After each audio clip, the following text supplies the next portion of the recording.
কাছাড়ে আসার কর্মীদের বেতন আটকে যাওয়ায় কর্মবিরতির হুঁশিয়ারি।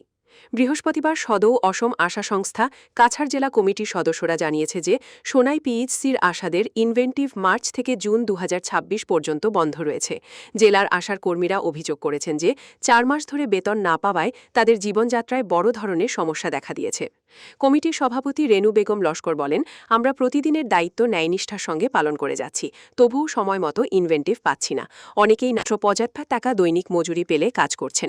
এমন কঠিন পরিস্থিতিতে আমরা কাজ করে যাচ্ছি।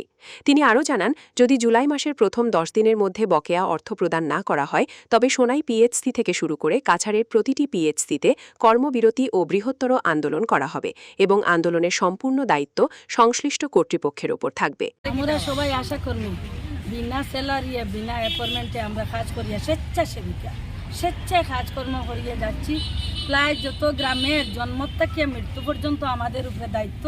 যেগুলো আমরা পরিশ্রম করি তার চেয়ে ইনসেন্টিভ যা হয় সাধারণ মানুষের থাকি আমরা সবচেয়ে লোয়েস্ট ইনসেন্টিভে আমরা কাজ করে যাচ্ছি। তার মধ্যেও আজকে প্রায় ৩ থেকে ৪ মাস, আজকে জুন মাস লিয়ে ৪ মাস আমাদের ইনসেন্টিভটা বন্ধ আছে।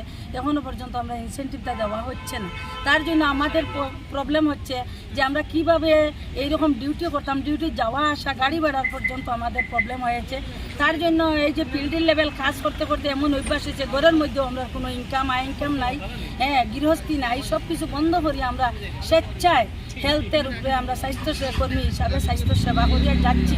এটাই আমাদের অনুরোধ যে আমরা যে পরিশ্রম করি, পরিশ্রমের বিনিময়টা যেটা আমরা পারিশ্রমিক, এই পারিশ্রমিকটা টাইম মতো আমাদের দেওয়ার জন্য আমি ঊর্ধ্বতন কর্তৃপক্ষর কাছে অনুরোধ করছি যে আমরা টাইম টেবলে যে পরিশ্রম করছি, পরিশ্রমের বিনিময়টা টাইমে আমাদের দেওয়ার জন্য। তারপরেও আরও বহু কিছু আছে।